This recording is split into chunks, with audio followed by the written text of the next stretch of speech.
যখন দিনী ভাইয়েরা জানতে পেরেছে যে আমি আসবই, তারপরেও তারা সাহস করেনি যে আমাকে এই মসজিদে নিয়ে আসতে পারবে।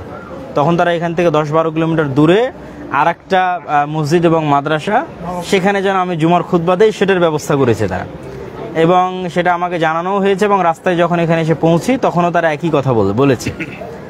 তখন আমি আমার মানসিকতা তাদের সামনে তুলে ধরেছি যে আজকের এই মসজিদে যদি একজন মুসল্লিও না থাকে, 5 জনও যদি মুসল্লি থাকে, তবুও আমি এখানে জুমার খুতবা দিব ইনশাল্লাহ। তো আমার অন্তরে যেটা ছিল সেটা ওখানে বলিনি, অন্তরের কথাটা খুতবাই বলেছি। অন্তরের কথাটা ছিল যে এখানে খুতবা দিতে গিয়ে যদি আজকে এখানে শহীদ হওয়া লাগে, তা আমি সবার 1 নাম্বার আগের কাতারে থাকবো ইনশাল্লাহ। এইটা জুমার খুতবাতে উল্লেখ করেছি। তো এই যে অটল এবং অটুট মানসিকতা, এটাই কিন্তু, এবং ধৈর্য। আপনি কারো প্রতি উস্কানি দিবেন না, কারো বিরুদ্ধে কিছু বলবেন না, দাওয়াত দিবেন সফট ওয়েতে, পজিটিভ ওয়েতে, নেগেটিভ কিছু বলবেন না, যেগুলো আমরা বক্তব্যে তুলে ধরলাম। এবং আমরাও লাইভের মাধ্যমে সারা বাংলাদেশে যারাই আমাদের ভালোবাসেন, আহলুল হাদিস, সালাফি, কোরআন এবং সঠিক আকীদার দাওয়াত সারা বাংলাদেশে করছেন, তাদের সবার প্রতি আমার উদাত্ত আহ্বান, আপনারা যদি এতটুকু আমি নিশ্চিত করতে পারি ইনশাল্লাহ যে আমাদের আলহামদুলিল্লাহ আমাদের অনেক দিনই ভাই এই জিনিসগুলো বুঝে, তারপর হয়তো অনেকের মধ্যে ভুল ত্রুটি থাকতে পারে। আমরা যদি উস্কানিমূলক কোনো কথা না বলি, কাউকে আঘাত করে তুই বেদাতি, তুই মুশরিক, এই ধরনের কিছু না বলি, পজিটিভ ওয়েতে ভাই এটা সত্য, এটা হক, এটা সুন্নাত, এটা তাওহীদ, এই পজিটিভ ওয়েতে রাসূল সাল্লাল্লাহু আলাইহি ওয়াসাল্লাম এবং আল্লাহ সুবহানাহু ওয়া তাআলার কথা বলে যদি দাওয়াত দেই, তা আমি বিশ্বাস করি যে এই জুলাই আগস্ট পরবর্তী বাংলাদেশে কোথাও আমাদের দাওয়াতি কাজে কোনো সমস্যা হবে না ইনশাআল্লাহ। আর যদি সমস্যা হয়, তো আজকে যেমন জীবনের রিস্ক নিয়ে আমি এখানে উপস্থিত হয়েছি, আমার এতটুকু ওয়াদা থাকলো জাতির কাছে, বাংলাদেশের যে জায়গায় সমস্যা হোক আপনারা যোগাযোগ করিয়েন। আমি আব্দুল্লাহ বিন আব্দুর রাজ্জাক আমার সর্বোচ্চটা কি নিজের জীবন দেওয়া, সর্বোচ্চটা দিয়ে সেখানে সত্য প্রতিষ্ঠা করার চেষ্টা করবো ইনশাআল্লাহ। তবে আপনাদের দাওয়াতি কাজ বাধাগ্রস্ত হবে কখন? যখন আপনারা নিজেরাই সত্যবাদিতা, ন্যায়পরায়ণতা এগুলো থেকে সরে আসবেন। মিথ্যা ঢুকে যাবে, আমানতের খেয়ানত ঢুকে যাবে, গ্রুপিং হবে, বিভেদ হবে। এই জিনিসগুলো যখন ঢুকবে তখন দেখবেন যে আপনার দাওয়াতি কাজের বরকত হারিয়ে গেছে। বাহিরের কোনো ষড়যন্ত্র, কোনো জুলমের কারণে দাওয়াতি কাজ বন্ধ হবে, এটা আমি বিশ্বাস করি না। তো এই উপদেশ এবং এই নসিহত থাকলো, এবং জাতির কাছে আজকে আমি এখানে দাঁড়িয়ে এই মর্মে ওয়াদাবদ্ধ হলাম, যেখানেই বাধাপ্রাপ্ত হোক আমি সেখানে আমার সর্বোচ্চটা দিয়ে সহযোগিতা করার, উপস্থিত হওয়ার চেষ্টা করবো ইনশাআল্লাহ। আল্লাহ আমাদের এই ঘোষণা এবং এই চেষ্টাকে কবুল করুক, আল্লাহুম্মা আমিন। আপনি যদি আজকে আমরা যে মসজিদে এখানে দাঁড়িয়ে আছি, এই মসজিদের ঘটনার যদি সারমর্ম করেন, আর এই যে ঘটনার বর্ণনা আল্লাহ কোরআনে দিচ্ছে, আসমান এবং জমিন, এটার তুলনার কোনো উপায় নাই, কোনো মতে এটা তুলনাযোগ্য নয়। তাহলে ওই ধরনের কোনো ঘটনা আমাদের সাথে ঘটেনি, আর আমরা মনে করে নিয়েছি আমরা জান্নাতে চলে যাব। এই জন্য দাওয়াতি কাজের অন্যতম বড় শর্ত হচ্ছে সবর। ফাসবির কামা সাবারা উলুল আজম। 5 জন নবীকে আল্লাহ বলেছেন উলুল আজম, যারা ধৈর্য ধারণে সকল সীমা অতিক্রম করে গেছে। ধৈর্য ধারণ এত করা সম্ভব, তার উদাহরণ হিসেবে আল্লাহ পৃথিবীতে কয়জন নবীকে উল্লেখ করেছেন? 5 জন নবীকে। তার মধ্যে একজন হচ্ছে নূহ আলাইহিস সালাতু ওয়াস সালাম, ইব্রাহিম আলাইহিস সালাতু ওয়াস সালাম, মুসা আলাইহিস সালাতু ওয়াস সালাম, ঈসা আলাইহিস সালাতু ওয়াস সালাম, মুহাম্মদ সাল্লাল্লাহু আলাইহি ওয়াসাল্লাম। এই 5 জন নবী পৃথিবীর ইতিহাসে ধৈর্য ধারণের রেকর্ড প্রতিষ্ঠা করেছে। যে মানুষও এত ধৈর্য ধারণ করতে পারে, হিউম্যান বিং, ম্যানকাইন্ড, মানুষের পক্ষে সম্ভব এত ধৈর্য ধারণ করা। তো এই ধৈর্য ধারণগুলোর মূল অনুষঙ্গ ছিল যে আপনি আপনার বিপরীত পক্ষের প্রতি কোনো ন্যূনতম কটু বাক্য উচ্চারণ করবেন না, কষ্ট সহ্য করতে প্রস্তুত হয়ে যাবেন, তাহলে বিজয় আপনার সুনিশ্চিত। উস্কানি দিবেন না, কিন্তু মার খেতে প্রস্তুত হয়ে যাবেন। হাত উঠাবেন না, কিন্তু নিহত হওয়ার জন্য প্রস্তুত হয়ে যাবেন। আমি যদি বুঝাতে না পারি তাহলে এটা আমার ব্যর্থতা। কিন্তু দাওয়াতি ময়দানে বিজয় লাভের 1 নম্বর শর্ত, আপনার মুখ দিয়ে যেন পরিবেশ বিশৃঙ্খল না হয়। আপনি কোনটার জন্য প্রস্তুত থাকবেন?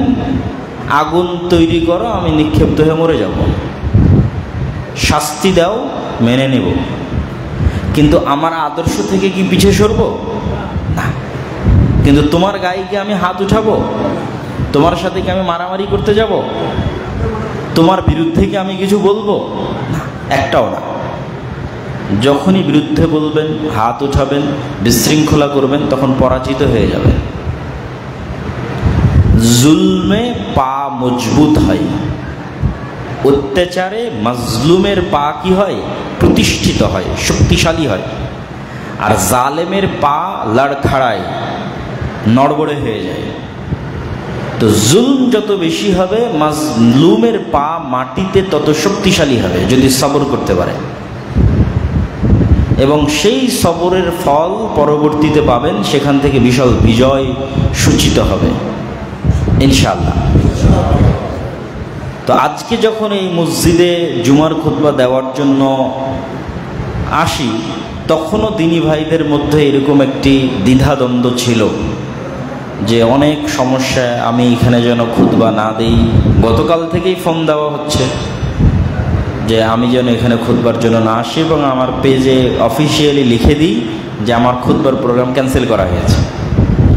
তো আমি উত্তরে বলেছিলাম যে আমি নিজে থেকে নিজের ব্যক্তিগত কারণে যদি না যেতাম, সেটা আমার পক্ষে বলা সহজ, এবং আমি কোনো কারণে আসতে পারিনি, আসলাম, সেটা ভিন্ন কথা। কিন্তু বাধাগ্রস্ত হয়ে সেখানে উপস্থিত হব না, এইটা অন্তত এই এখন আমরা যে বাংলাদেশকে স্বাধীন বাংলাদেশ বলছি, সেখানে অন্তত মেনে নেওয়া অসম্ভব। এই জন্য আমি বলেছি, এবং এখানেও ভাইয়েরা সাক্ষী আছে, যখন গাড়ি থামে তখনও ভাইয়েরা বলছিল যে সব ভাইয়েরা অপেক্ষা করতেছে 10 কিলোমিটার দূরে এক মাদ্রাসায়, সেখানে আমরা খুতবা দেওয়ার জন্য আপনাকে নিয়ে যেতে চাচ্ছি। তা আমি বললাম, এই মসজিদে যদি একজনও না থাকে, তবুও আমি এই মসজিদেই খুতবা দেব ইনশাআল্লাহ। এবং এখানে যদি আজকে আমরা কোনো বিশৃঙ্খল ঘটাবো না, কিন্তু এখানে যদি আজকে কারো দ্বারা মার খেয়ে শহীদ হয়ে যেতে হয়, তাহলে আমি ওই নিয়েতেই এসেছি ইনশাআল্লাহ।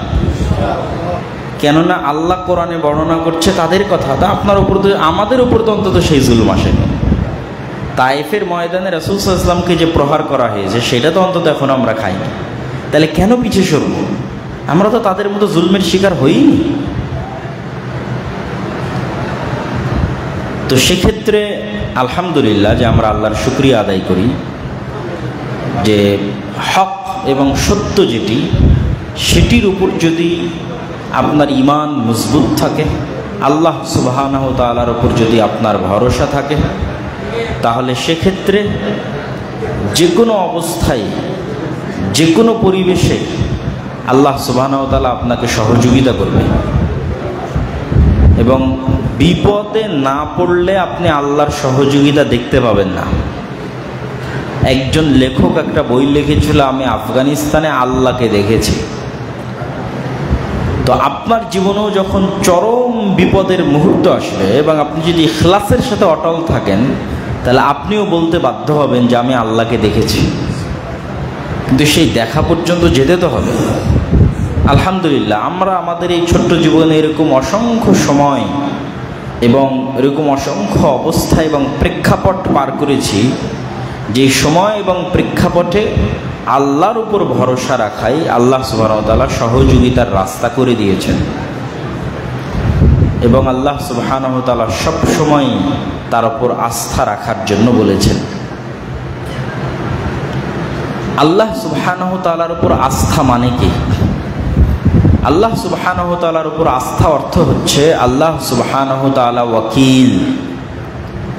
তাওয়াক্কুল শব্দটা ওয়াকিল থেকে এসেছে। ওয়াকিল শব্দের অর্থ হচ্ছে দায়িত্ব দেওয়া। আমরা যখন আদালতে মামলা লড়ি, তখন আমরা সরাসরি জজের সামনে ফেস না হয়ে আমার মামলা লড়ার দায়িত্ব একজন উকিলকে দিয়ে দিই। আপনি কিন্তু চাইলে নিজেই সেখানে ফেস হতে পারবেন। যে কোনো নাগরিক তার নিজের মামলা নিয়ে নিজেই জজের সামনে কথা বলতে পারবে, কিন্তু কেউ বলে না, এই জন্য অনেকে জানে না, কিন্তু কথা বলা যায়। কিন্তু আইনের ওই মারপ্যাচ যেহেতু আমরা একটু কম বুঝি, এই জন্য আমাদের পরিবর্তে আমরা উকিল দেই।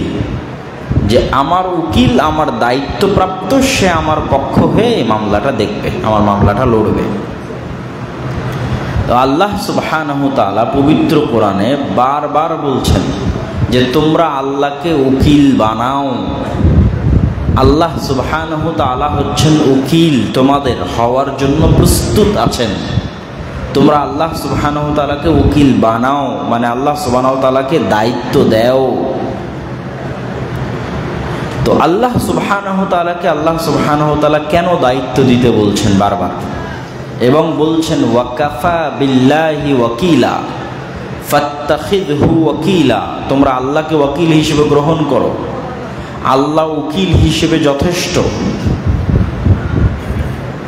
এবং আল্লাহ সুবহানাহু ওয়া তাআলা নি'মাল মাওলা, উত্তম অভিভাবক, উত্তম দায়িত্ব পালনকারী।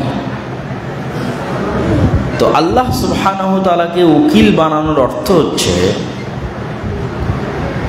কয়েকটা পয়েন্টে কোরআনের বহু আয়াতে আল্লাহ সুবহানাহু ওয়া তাআলা কেন তাকে উকিল বানাতে হবে তার লজিক তুলে ধরেছেন। তার লজিকের যেমন 1 নম্বর লজিক হচ্ছে যে ধরেন আমি এখন মারা যাচ্ছি, তো আমার ছেলে এবং মেয়ে ছোট ছোট। সাধারণত সবাই কি করে, ছোট ভাই, বড় ভাই, বাপ, আত্মীয় স্বজন, যে আমি তো মারা যাচ্ছি, আমার ছেলে মেয়েকে কে দেখবে, তো তুমি একটু দেখে রাখিও ভাই আমার, বা চাচা বা আব্বা আপনি একটু দেখে রাখিয়েন। দেখুন আল্লাহ লজিক দিচ্ছে যে পৃথিবীতে যারা বসবাস করতেছে এরা সবাই মরণশীল। সবাই কি মরণশীল। তথা আপনার যাকে আপনি দায়িত্ব দিয়ে যাচ্ছেন সে যে আপনার ছেলে মেয়ের আগে মারা যাবে না, এর কোনো গ্যারেন্টি আছে? কোনো গ্যারেন্টি নেই। আপনি এখন বলে গেলেন যে ভাই আমি তোমাকে দায়িত্ব দিয়ে গেলাম আমার ছোট ছোট ছেলেদের দেখে রাখি, দিয়ে আপনি মারা গেলেন, আপনার মরার 2 মিনিট পরে সে মরে গেল। এই জন্য আল্লাহ বলতেছে, আল্লাহ হচ্ছে আল হাইয়ুল কাইয়ুম, চিরঞ্জীব, চিরস্থায়ী।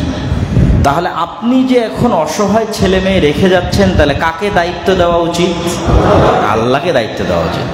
কেন, যাকে দিবেন সে তো মরে যাবে, আপনার পরে মরে যেতে পারে, আপনার আগেও মরে যেতে পারে, কিন্তু মারা যাবে না কে? আল্লাহ। তাহলে 1 নাম্বার লজিক যে আল্লাহ বলতেছে তোমরা আমাকে উকিল বানাও, আমাকে দায়িত্ব দাও তোমাদের কাজের। তার 1 নম্বর কারণ হচ্ছে তোমরা যার উপরই ভরসা করবে এরা সবাই মরণশীল, আর আমি কোনোদিন মারা যাব না, তাই আমাকে দায়িত্ব দাও।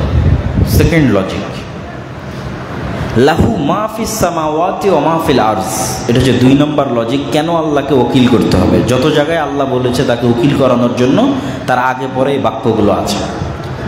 আল্লাহর গুণাবলীর উপর আমার একটা বক্তব্য আছে, সেই বক্তব্যে এই বক্তব্য আরো বিস্তারিত দেওয়া আছে। 2 নম্বর লজিক হচ্ছে, ধরেন আমি অত্র অঞ্চলের একজন মেম্বার, চেয়ারম্যানের উপর ভরসা করলাম। যেমন এই বিপদ হওয়ার পর থেকে অসংখ্য মানুষ আপনাদের সহযোগিতা করেছে। কেউ স্থানীয় হয়তো রাজনৈতিক দলের সাথে যুক্ত, হয়তো আমিও হয়তো কথার কথা আজকে আপনাদের এখানে এসে সহযোগিতা করেছি। তো হয়তো আপনার ভরসা অমুক ব্যক্তির উপর, অমুক দলের উপর, অমুক সংগঠনের উপর, ইত্যাদি ইত্যাদি ইত্যাদি। তো আল্লাহ সুবহানাহু ওয়া তাআলা লজিক দিচ্ছেন যে আজকে আপনি যার উপর ভরসা করতেছেন, এটা আমি নিজে ফিল করেছি, এই ব্যক্তিগুলোর ক্ষমতা নির্দিষ্ট এরিয়ার মধ্যে সীমাবদ্ধ। আপনার এলাকার চেয়ারম্যান আমাকে রাজশাহীতে কোনো হেল্প নাও করতে পারে,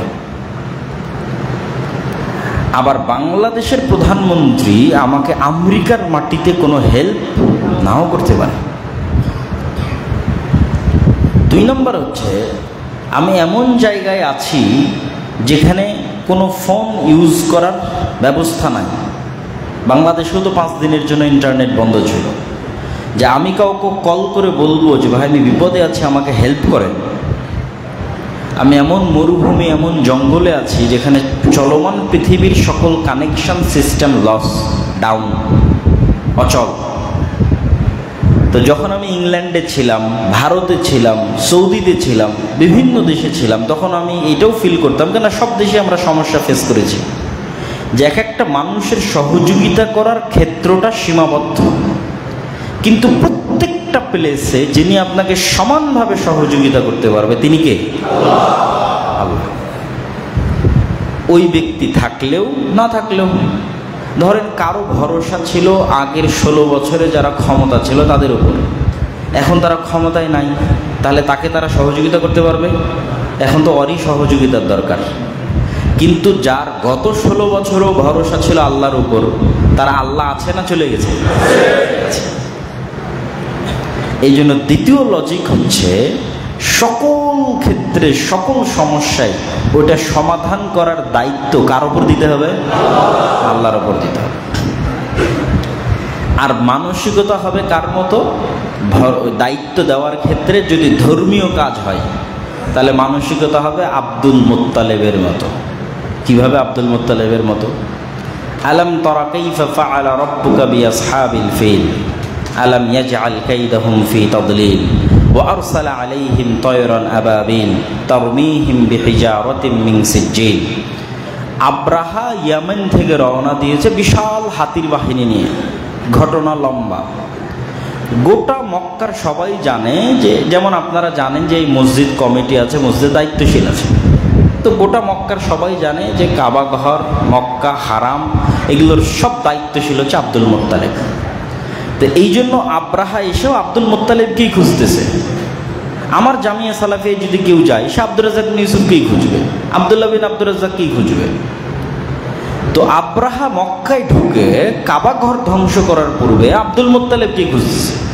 তো দেখতেছে আব্দুল মুত্তালিব নিশ্চিন্ত মনে আর উট চড়ানো, ছাগল চড়ানো, সেগুলোকে এক জায়গা থেকে আর এক জায়গায় নিয়ে যাওয়ার কাজে ব্যস্ত আছে। কোনো চিন্তা, কোনো টেনশন, কোনো হতবিহ্বলতা, কোনো প্রবলেম, কোনো কিছু করার প্রস্তুতি কিচ্ছু নাই। তো আব্রাহা তো হতবাক হয়ে গেছে। এ তো জানে, আব্দুল মুত্তালিব তো জানে যে আব্রাহা এত বিশাল হাতির বাহিনী নিয়ে আসতেছে কাবা ধ্বংস করার জন্য। তখন আব্রাহা তাকে আশ্চর্য জিজ্ঞেস করছে যে আমি এসেছি কাবা ধ্বংস করতে, তো তুমি এত নিশ্চিন্ত কেন?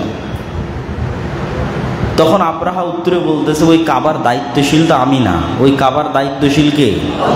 আল্লাহ। এটা তার চিন্তার ব্যাপার, না আমার চিন্তার কোনো কাজ এখানে নাই। তাহলে এই মসজিদে যদি আপনারা সত্যিকারই হক হয়ে থাকেন, সত্যবাদী হয়ে থাকেন, ন্যায়পরায়ণ হয়ে থাকেন, এর মধ্যে যদি ন্যায়পরায়ণতা এবং সত্যবাদিতায় কোনো ত্রুটি না থাকে, তাহলে এই মসজিদ আবাদ রাখার দায়িত্ব কার? আল্লাহর। এই মসজিদ হাতছাড়া হলে আপনার ত্রুটির কারণে হাতছাড়া হবে, মানুষের ষড়যন্ত্রের কারণে নয়, মানুষের অত্যাচার এবং জুলমের কারণে নয়, আপনার আমানতের খেয়ানতের কারণে, আপনাদের মধ্যে মতভেদের কারণে, গ্রুপিংয়ের কারণে, দ্বন্দ্বের কারণে, মিথ্যার কারণে, অন্যায়পরায়ণ আচরণের কারণে হাতছাড়া হতে পারে।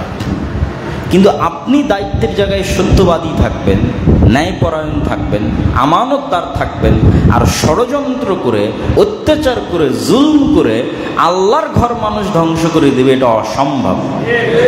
পৃথিবী যতদিন আছে, চাঁদ সূর্য যতদিন আছে, ততদিন এটা কোনোদিন ঘটবে না ইনশাআল্লাহ। তাহলে ভরসা হবে আল্লাহ সুবহানাহু ওয়া তাআলার উপর, সাহায্য চাওয়া হবে কার কাছে? আল্লাহ সুবহানাহু ওয়া তাআলার কাছে। এই জন্য দুনিয়ার কোনো মানুষের কোনো কথাতে বিচলিত হওয়া, ভয় পাওয়া, এই স্বভাব থেকে বের হয়ে আসতে হবে। যার হারানোরই কিছুই নাই, তার ভয় পাওয়ার কি আছে? যখন আপনি প্রস্তুত হয়ে যাবেন আপনার জান মাল সহ আল্লাহর সন্তুষ্টির জন্য বিসর্জন করে দিতে, তখন আপনার হারানোর কিছু আছে? যার কিছু থাকে তার হারানোর ভয় থাকে। তো আমরা তো যেমন রাসূল সাল্লাল্লাহু আলাইহি ওয়াসাল্লামের হাতে যখন বায়আতুর রিদওয়ান হয়, যে হুদাইবিয়ার সন্ধির পূর্বে যখন বায়আতুর রিদওয়ান হয়, তখন সবাই এই মর্মে রাসূল সাল্লাল্লাহু আলাইহি ওয়াসাল্লামের হাতে হাত রেখে বায়াত করতেছে যে আমাদের জীবন, আমাদের ধন সম্পদ সবকিছু আল্লাহর রাস্তায়।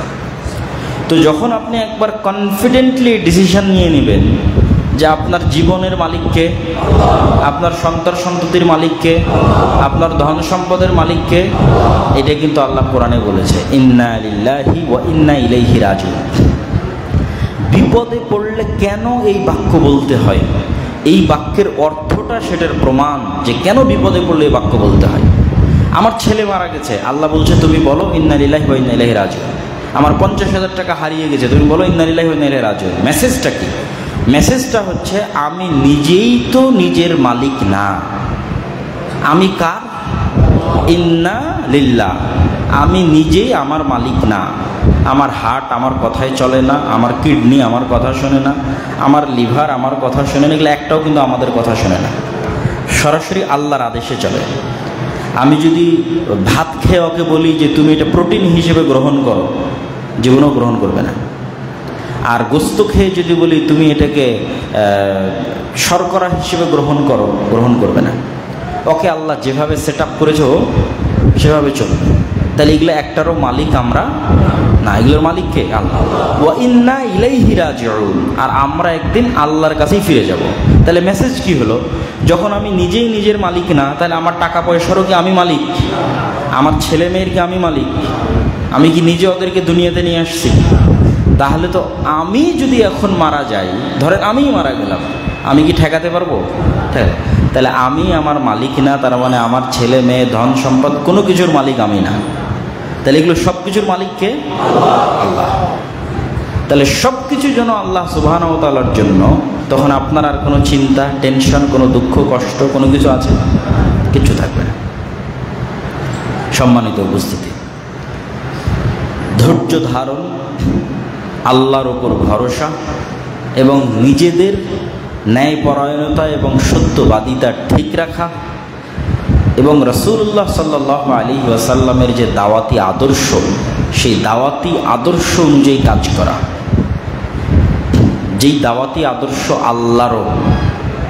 আল্লাহ সুবহানাহু ওয়া তাআলা কোরআন মাজিদে কখনোই কোনো মানুষকে খোঁটা দিয়ে কথা বলেননি, কখনোই কোনো মানুষকে আঘাত করে কথা বলেননি, ছোট করে কথা বলেননি। উনি ইহুদিদেরকে দাওয়াত দিয়েছেন কোরআন মাজিদে, খ্রিস্টানদের দাওয়াত দিয়েছেন কোরআন মাজিদে, মুনাফিক মুশরিকদের দাওয়াত দিয়েছেন কোরআন মাজিদে, কিন্তু তাদেরকে আঘাত দিয়ে ছোট করে কথা বলা, এটা আপনি কোরআনে খুঁজে পাবেন না। দাওয়াত দেওয়ার সময় আল্লাহর ভাষা সম্মানজনক। যখন ইহুদিদের আল্লাহ দাওয়াত দিয়েছেন, আল্লাহই কোরআনে বলছে ইহুদিরা অভিশপ্ত, কিন্তু যখন তাদেরকে দাওয়াত দিয়েছেন তখন এত সম্মান দিয়ে বলেছেন, ইয়া বানি ইসরাঈল আযকুরু নি'মাতি আল্লাতী আন'আমতু আলাইকুম। হে ইসরাইলের সন্তানেরা, মানে ইয়াকুব আলাইহিস সালামের সন্তানেরা। আল্লাহ তো বলতে পারে হে অভিশপ্তরা, না, হে অভিশপ্তরা বললে তো খোঁটা দেওয়া হয়, এটা প্রতিপালকের শানে যায় না। তিনি সবার প্রতিপালক, তিনি সবার কল্যাণ চান, তিনি চান যে সবাই সঠিকটা গ্রহণ করুক। তাহলে তিনি কেমনে খোঁটা দিবেন, কেমনে ছোট করে কথা বলবেন? এটা অসম্ভব।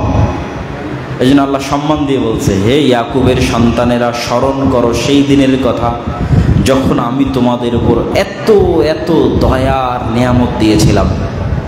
ফেরাউনকে ডুবিয়ে দিয়ে সমুদ্রের মধ্যে রাস্তা তৈরি করেছিলাম, পাথর ফেটে ঝর্ণা তৈরি করেছিলাম, কত দয়া এবং রহমত তোমাদের উপর করেছিল। ঠিক যখন আল্লাহ সুবহানাহু ওয়া তাআলা খ্রিস্টানদের দাওয়াত দিচ্ছেন, তখন তাদেরকে আল্লাহ পথভ্রষ্ট বলে ছোট করে খাটো করে দাওয়াত দিচ্ছেন না। আল্লাহ খ্রিস্টানদেরকে বলতেছেন, ইয়া আহলাল কিতাব তাআলাউ ইলা কালিমাতিন সাওয়াআম বাইনানা ওয়া বাইনাকুম। হে কিতাবের অনুসারীরা, তোমরা ওই জাতি যাদের কাছে আল্লাহ কিতাব পাঠিয়েছিল, তোমরা সম্মানিত, তোমাদের কাছে কিতাব আছে, ইনজিল, তোমরা ঈসা আলাইহিস সালামের অনুসারী।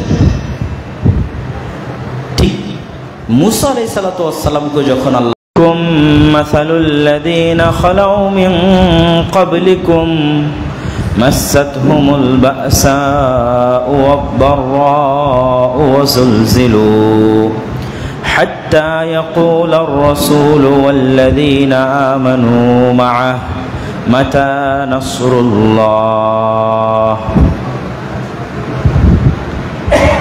যাবতীয় প্রশংসা, হামদ ও সানা মহাপরাক্রমশালী আল্লাহ সুবহানাহু ওয়া তাআলার জন্য। সকলেই বলে আলহামদুলিল্লাহ। দরুদ ও সালাম বর্ষিত হোক পৃথিবীর সর্বশেষ ও সর্বশ্রেষ্ঠ রাসূল আহমদ মুহাম্মদ মুস্তাফা সাল্লাল্লাহু আলাইহি ওয়াসাল্লামের প্রতি। আপনাদের সামনে যে আয়াতটি তেলাওয়াত করেছি, সেই আয়াতে আল্লাহ সুবহানাহু ওয়া তাআলা বলেন, আম হাসিবতুম আন তাদখুলুল জান্নাহ। হে মুমিনেরা, তোমরা কি মনে করো জান্নাতে যাওয়া এতই সহজ? আম হাসিবতুম আন তাদখুলুল জান্নাহ, হে মুমিনেরা, তোমরা কি মনে করো যে তোমরা জান্নাতে প্রবেশ করে নিবে, জান্নাতে প্রবেশ করবে এতই সহজে? ওয়ালাম্মা ইয়াতিকুম মাসালুল লাযীনা খালাউ মিন ক্বাবলিকুম, অথচ সেই দুঃখ কষ্ট, সেই অত্যাচার, সেই জুলুমের তোমরা এখনো শিকার হওনি, যেই অত্যাচার, যেই জুলুমের শিকার তোমাদের পূর্ববর্তীরা হয়েছিল। এত সহজে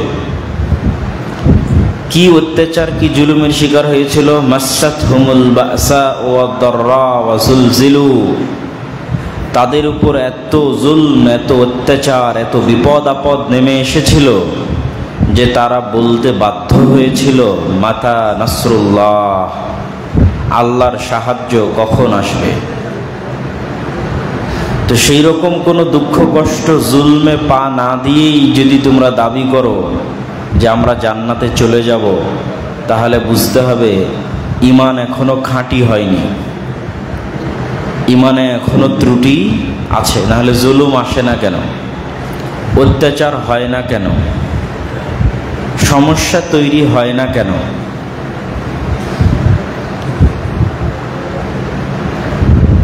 আল্লাহ সুবহানাহু ওয়া তাআলা পবিত্র কোরআন মাজিদে অতীতে চলে যাওয়া কিছু উম্মতের উপর আসা জুলম, অত্যাচার এবং নির্যাতনের কিছু বর্ণনা তুলে ধরেছেন।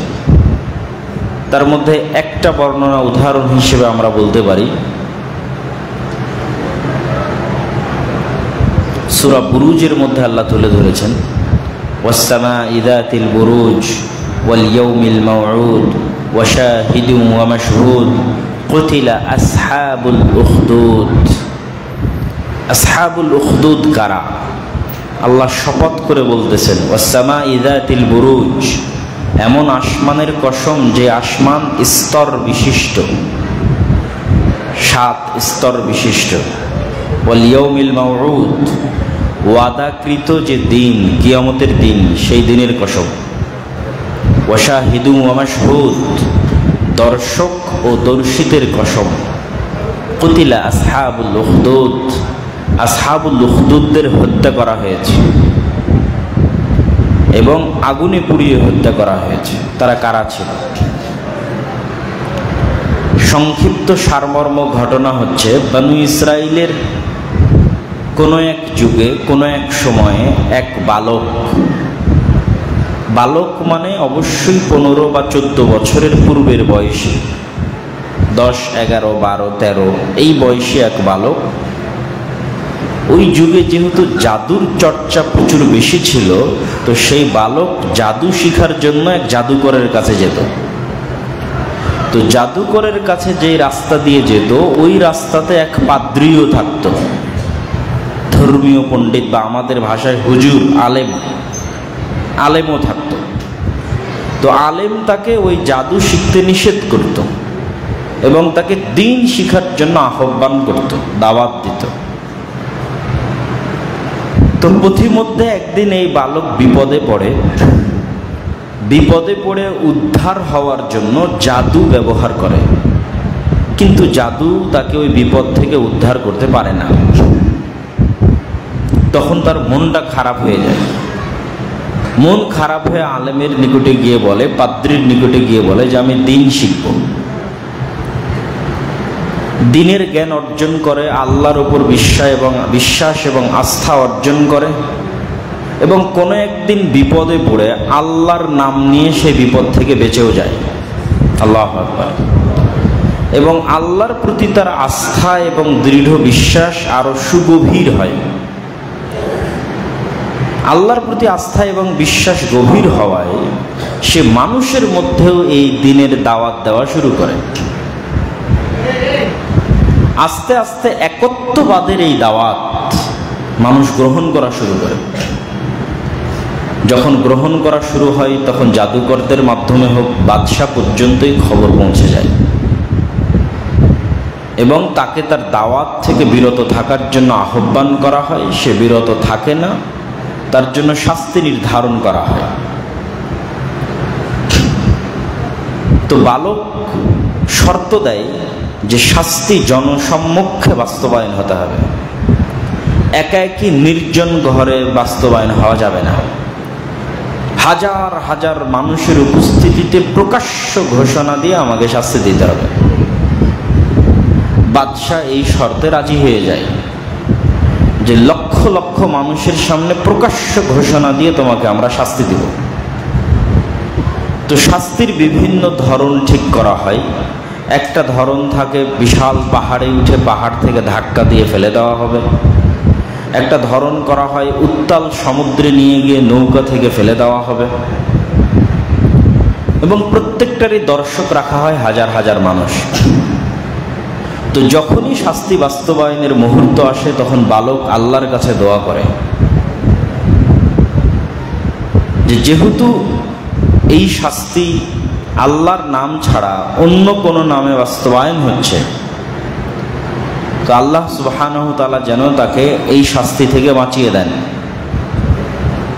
আমি সংক্ষিপ্ত, অনেক লম্বা ঘটনা, আমি শর্টকাট করে বলতেছি। তো প্রত্যেকটা শাস্তি থেকে সে বেঁচে যায়। তখন বাদশাহ বিরক্ত হয়, শাস্তি বাস্তবায়ন করতে পারছে না। তখন বালক বলে যে আমি একটা বুদ্ধি দেই, আপনি শাস্তি বাস্তবায়ন করতে পারবেন। বলে কি বুদ্ধি? ঠিক এই রকমই লক্ষ লক্ষ জনতার সামনে আমাকে ফাঁসির কাষ্ঠে তরবারি দিয়ে হোক, তীর নিক্ষেপ করে হোক হত্যা করবেন, তবে ওই তরবারি এবং ওই তীরটা চালাতে হবে আল্লাহর নামে। বাদশাহ শর্তে রাজি হয়ে যায় যে ঠিক আছে, তোমাকে পাহাড় থেকেও ফেলতে পারলাম না, পাহাড়ের শীর্ষ চূড়ায় নিয়ে গেলে পাহাড় থরথর করে কাঁপে, অন্যরা পড়ে যায়, সে থেকে যায়। নৌকা নিয়ে গেলে এত ঢেউ উঠে যে ঢেউয়ের তাড়নায় অন্যরা নৌকা থেকে পড়ে যায়, সে থেকে যায়। তো শর্ত অনুযায়ী লক্ষ লক্ষ জনতার সামনে এই বালককে আল্লাহর নামে বিসমিল্লাহ এই নাম উচ্চারণ করে তীর নিক্ষেপ করা হয় এবং সেই তীরে আঘাতপ্রাপ্ত হয়ে সে মারা যায়।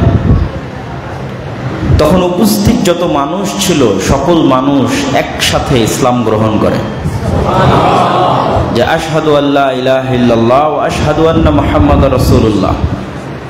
তোমাদের জাদু, তোমাদের প্রভু, তোমাদের মালিক তো এই বালককে শাস্তি দিতে পারলো না, কিন্তু যখন এই বালকের প্রতিপালক আল্লাহর নামে শাস্তি দেওয়া হলো তখন তো ঠিকই শাস্তি বাস্তবায়ন হলো। তাহলে আমরা এই বালকের প্রতিপালকের প্রতি ঈমান আনয়ন করলাম। তো পরিবেশ উল্টে যাওয়া দেখে বাদশাহ আরো ক্ষিপ্ত এবং রাগান্বিত হয়ে গেল।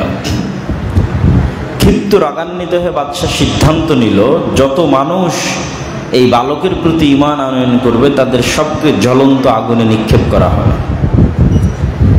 এবং সেই পরিকল্পনা অনুযায়ী এক বিশাল পরিখা খনন করা হলো, বিশাল খন্দক খনন করা হলো, গর্ত খোঁড়া হলো। সেই গর্তে হাজার হাজার লক্ষ লক্ষ টন ওজনের কাঠ, খড়কুটো এগুলো নিক্ষেপ করে আগুন জ্বালিয়ে দেওয়া হলো। এবং ঈমানদারদেরকে বলা হলো তোমরা যদি ঈমান রাখতে চাও এই আগুনে ঝাঁপ দিয়ে নিহত হতে হবে, আর যদি বাঁচতে চাও ঈমান ছাড়তে হবে। এই ঘটনার কথা আল্লাহ বলছে কুতিলা আসহাবুল উখদুদ, সূরা বুরুজের মধ্যে এই ঘটনা। তো ঈমানদারগণ সারিবদ্ধভাবে সেই আগুনে নিক্ষিপ্ত হতে থাকলো এবং জ্বলে পুড়ে মারা যেতে লাগলো। তো একজন মা তার কোলে শিশুর বাচ্চা, দুধের বাচ্চা, তো তার নিজের জীবন নিয়ে তার মায়া নাই, সে আগুনে পুড়ে মরতে ইচ্ছুক, এইটা নিয়ে তার আফসোস নাই, কিন্তু তার আফসোস হচ্ছে তার ফুটফুটে দুধের বাচ্চা কিভাবে এই আগুনের কষ্ট সহ্য করবে। তখন মা দ্বিধার মধ্যে পড়ে গেছে, সে আগুনে নিক্ষিপ্ত হবে না ঈমান অস্বীকার করবে। তখন কোলের বাচ্চা মাকে বলে উঠল যে মা তুমি আগুনে নিক্ষিপ্ত হও কিন্তু ঈমান পরিত্যাগ করিও না। তখন মা এবং ছেলে উভয়ে আগুনে নিক্ষিপ্ত হলো এবং জ্বলে পুড়ে মারা গেল। তো এইরকম আরো অসংখ্য ঘটনা আল্লাহ কোরআনে উল্লেখ করেছে, যেটার উল্লেখ করে আল্লাহ বলছে তোমরা কি মনে করো এত সহজেই তোমরা জান্নাতে যাবে, অথচ এই ঘটনাগুলো এখনো তোমাদের সাথে ঘটেনি। ফেরাউনের কাছে পাঠিয়েছেন, তখনও মুসা আলাইহিস সালামকে আল্লাহ বারবার শিখিয়ে দিয়েছেন মুখের ভাষা হবে নরম, মুখের ভাষা হবে ভদ্র। ফেরাউনের জুলম স্বীকার করে নিবা, কিন্তু নিজে থেকে খারাপ আচরণ করবা না, তাহলে আল্লাহ তোমাকে বিজয় দেবে, সহযোগিতা করবে, আল্লাহ তোমার সাথে থাকবে। আর যখন তুমি নিজেই দায়িত্ব নিয়ে নিলা যে আমি আর সব কিছু শেষ করে দেবো, ধ্বংস করে দেবো বা খারাপ আচরণ করবো, তখন আল্লাহ তোমার সাথে আর নাই, তুমি তোমার নিজের শক্তিতে যদ্দূর পারো যাও। আর যখন তুমি মাজলুম, তখন তোমার সাথে কার শক্তি আছে? আল্লাহর শক্তি। তো আমরা আমাদের দাওয়াতি মানহাজে যেন কখনোই আমরা যাদের মধ্যে দাওয়াতি কাজ করছি তাদের বেশিরভাগই মুসলিম, অজ্ঞতার কারণে, না জানার কারণে ভুলের উপর আছে। এবং আপনি যদি আপনাকে নবীর জায়গায় চিন্তা করেন, যেখানে নূহ আলাইহিস সালাম থাকলে কি করতেন, মুহাম্মদ সাল্লাল্লাহু আলাইহি ওয়াসাল্লাম থাকলে কি করতেন, মুসা আলাইহিস সালাম থাকলে কি করতেন, ইব্রাহিম আলাইহিস সালাম থাকলে কি করতেন, ওই হিসেবে আপনাকে কাজ করতে হবে, ওই হিসেবে আপনাকে মুখের ভাষা প্রয়োগ করতে হবে, ওই হিসেবে আপনার মধ্যে ব্যক্তিত্ব এবং ভারাত্ব থাকবে। এবং এতটুকু আমি, এটা কোনো ক্ষমতা বা কোনো কিছুর বহিঃপ্রকাশ এটা না, কিন্তু এতটুকু আমি নিশ্চিত করতে পারি যে বাংলাদেশের মধ্যে কোনো অঞ্চলে আহলুল হাদিস বা সালাফিরা যদি নিজে থেকে উস্কানিমূলক কোনো কাজ এবং কথা না বলে, তাদের যেখানেই তারা দাওয়াতি কাজ করছে সেখানকার কোনো কমিউনিটি, কোনো সমাজকে নিজে থেকে উস্কানিমূলক নেগেটিভ ওয়েতে নয়, পজিটিভ ওয়েতে দাওয়াত দিক। নেগেটিভ ওয়েতে কোনো দাওয়াত যদি না দেয় যে তুই মুশরিক, তুই বেদাতি, তুই জাহান্নামী, তুই ইবলিস, নেগেটিভ ওয়েতে যদি কোনো দাওয়াত না দিয়ে ভাই এইটা তাওহীদ, এইটা সঠিক পথ, এটা আল্লাহর নবীর সুন্নাত, এই দিকে আসেন, এটা পজিটিভ। আর এটা তুই বেদাতি, তুই মুশরিক, তুই জাহান্নামে যাবে, এটা নেগেটিভ। আর এটা যে ভাই এটা সুন্নাত, এটা তাওহীদ, এটা আল্লাহর নবীর আদর্শ, আসেন আমি আপনার কল্যাণ চাই, আমি আপনাকে জান্নাতে নিয়ে যেতে চাই। যদি পজিটিভ ওয়েতে দাওয়াতি কাজ করে, নেগেটিভ উস্কানিমূলক কোনো আচরণ না থাকে, তো আমি আব্দুল্লাহ ইনশাল্লাহ জান জীবন দিয়ে হলেও সেখানে তাদের দাওয়াত যেন অব্যাহত রাখে তার ব্যবস্থা করতে পারবো ইনশাল্লাহ, এতটুকু ভরসা। সেইটা আপনার কেরানীগঞ্জে হোক, সেটা আর যেখানেই হোক, সেটা যেন অব্যাহত থাকে, সেটার অবশ্যই চেষ্টা আমরা করতে পারবো এবং এই আস্থাও আছে যেটা সম্ভব। তো আল্লাহ সুবহানাহু ওয়া তাআলা আমাদেরকে, যারা আজকে আমরা এখানে উপস্থিত হয়েছি, তাদের সকলকে আমরা আজকে যে আলোচনাটা করলাম, এই আলোচনা থেকে আমাদেরকে আল্লাহ সুবহানাহু ওয়া তাআলা এতটুকু শিক্ষা নেওয়ার তৌফিক দিক যে আমরা ততদিন জান্নাতে যেতে পারবো না যতদিন না ওই রকম জুলম এবং অত্যাচারের শিকার না হয়েছি যে জুলম এবং অত্যাচারের শিকার আমাদের পূর্ববর্তীরা হয়েছিল। জুলমের মাত্রা এত বেড়ে গেছিল যে তারা বলতে বাধ্য হয়েছিল যে আল্লাহর সাহায্য কখন আসবে। তার শুধু একটা উদাহরণ আমরা আপনাদের সামনে তুলে ধরেছি।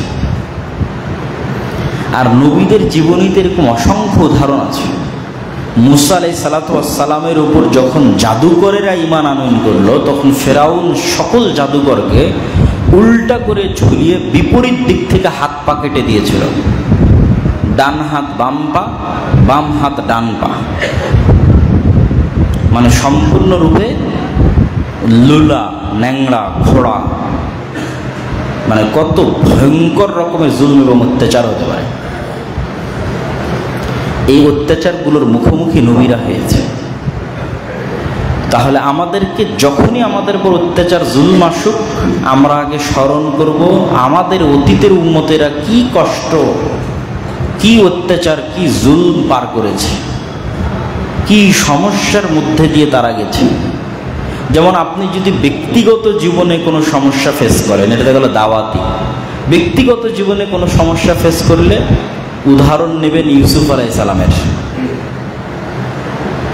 না আপনি কোনোদিন আপনার বাড়ি থেকে হারিয়ে গেছেন, না আপনার ভাইয়েরা আপনাকে হত্যার চেষ্টা করেছে, ছোট বয়সে বাপ মা থেকে আলাদা হয়ে গেছে, না আপনি কোনোদিন মানুষের বাড়িতে কাজ করে খেয়েছেন চাকর হিসেবে, সে মানুষের বাড়িতে চাকর হিসেবে কাজ করে খেয়েছে, না আপনাকে কেউ মিথ্যা অপবাদ দিয়ে জেলে দিয়েছে, তাও এত জঘন্য নিকৃষ্ট মিথ্যা অপবাদ, না আপনি কোনোদিন জেল খেটেছেন, তিনি 7 বছর জেল খেটেছে। তাহলে পিতা মাতা বিচ্ছিন্ন অবস্থায় একটা ছোট ছেলের ওপর দিয়ে কি প্রবাহিত হচ্ছে।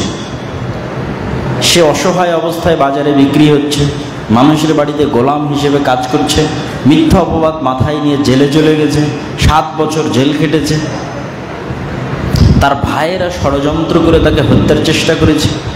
এগুলো একটাও দেখা যাবে আপনার পার্সোনাল লাইফে ঘটেনি। তাহলে আপনি এত হতাশ কেন?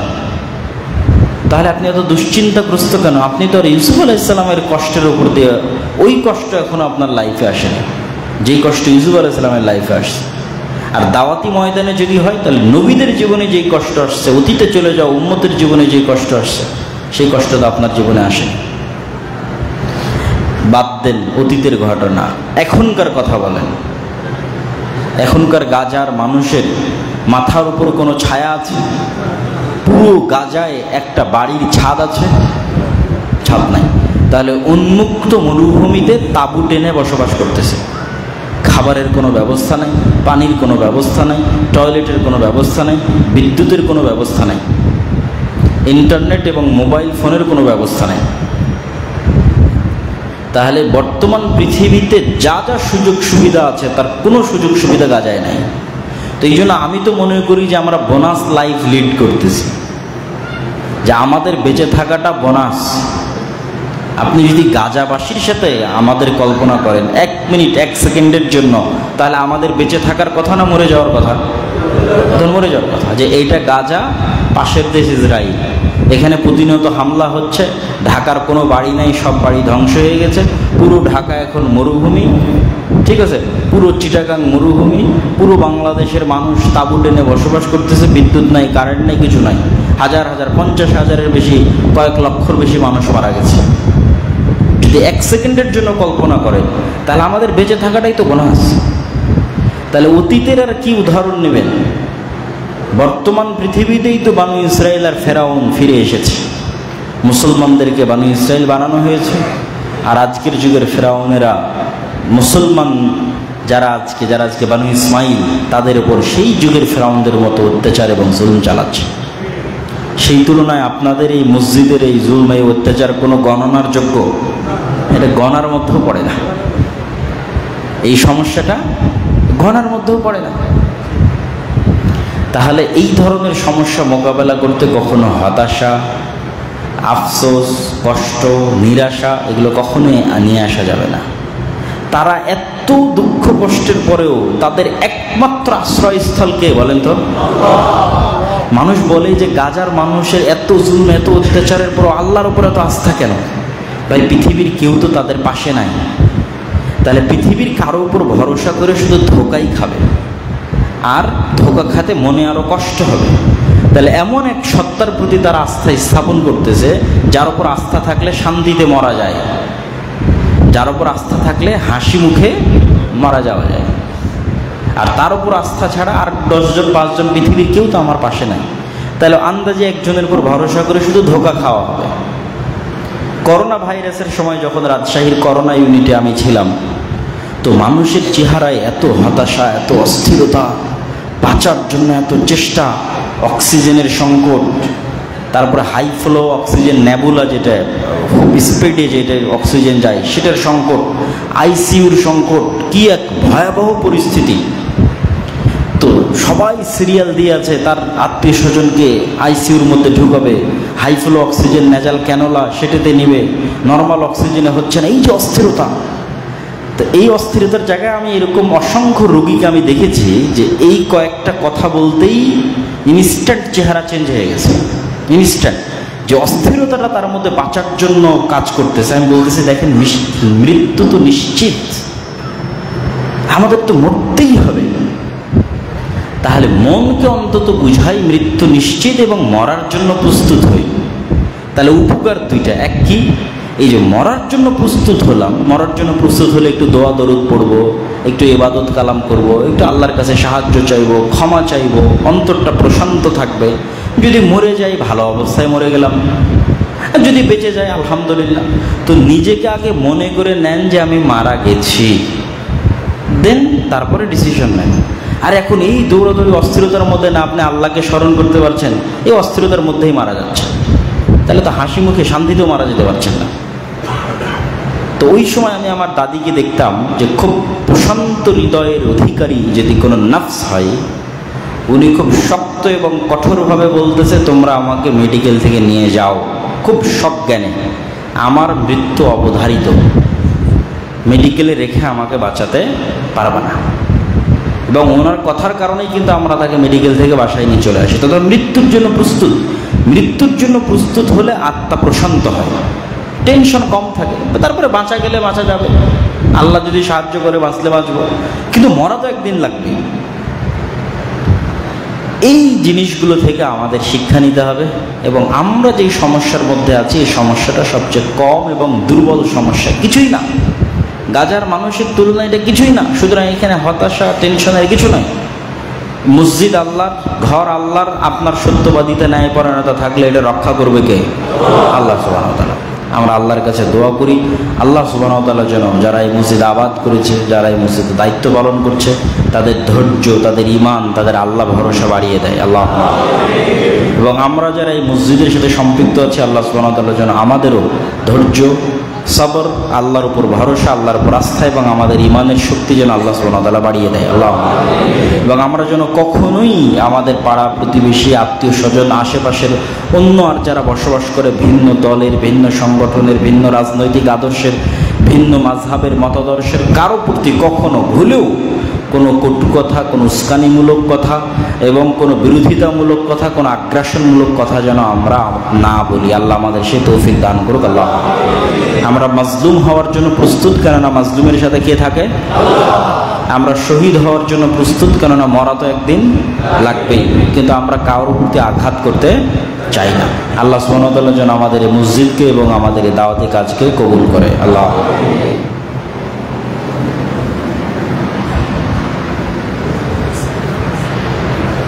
আলহামদুলিল্লাহি ওয়াহদাহু ওয়াসসালাতু ওয়াসসালামু আলা মান লা নাবিয়্যা বা'দাহু ইয়া আইয়ুহাল্লাযীনা আমানু সাল্লু আলাইহি ওয়া সাল্লিমু তাসলিমা اللهم صل على محمد وعلى آل محمد كما صليت على إبراهيم وعلى آل إبراهيم إنك حميد مجيد اللهم بارك على محمد وعلى آل محمد كما باركت على إبراهيم وعلى آل إبراهيم إنك حميد مجيد ربنا ظلمنا أنفسنا وإن لم تغفر لنا وترحمنا لنكونن من الخاسرين ربنا آتنا في الدنيا حسنة وفي الآخرة حسنة وقنا عذاب النار ربنا آتنا في الدنيا حسنة وفي الآخرة حسنة وقنا عذاب النار ربنا آتنا في الدنيا حسنة وفي الآخرة حسنة وقنا عذاب النار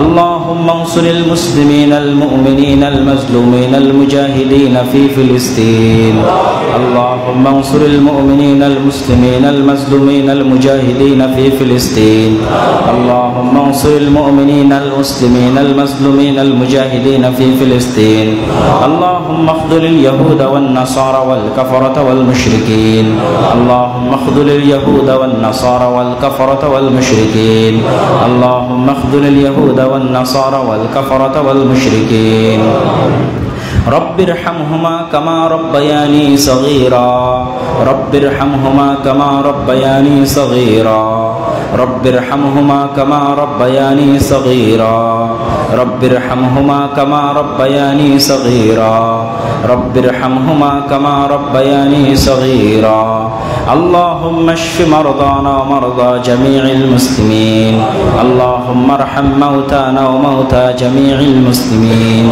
اللهم احفظ بلادنا من كيد الكائدين ومكر الماكرين اللهم احفظ بلادنا من كيد الكائدين ومكر الماكرين اللهم احفظ بلادنا وبلاد سائر المسلمين اللهم احفظ بلادنا وبلاد سائر المسلمين اللهم وفق ولاة أمرنا لما تحب وترضى اللهم وفق ولاة أمرنا لما تحب وترضى اللهم وفق ولاة أمر جميع المسلمين لما تحب وترضى سبحانك رب العزة عما يصفون وسلام على المرسلين والحمد لله رب العالمين.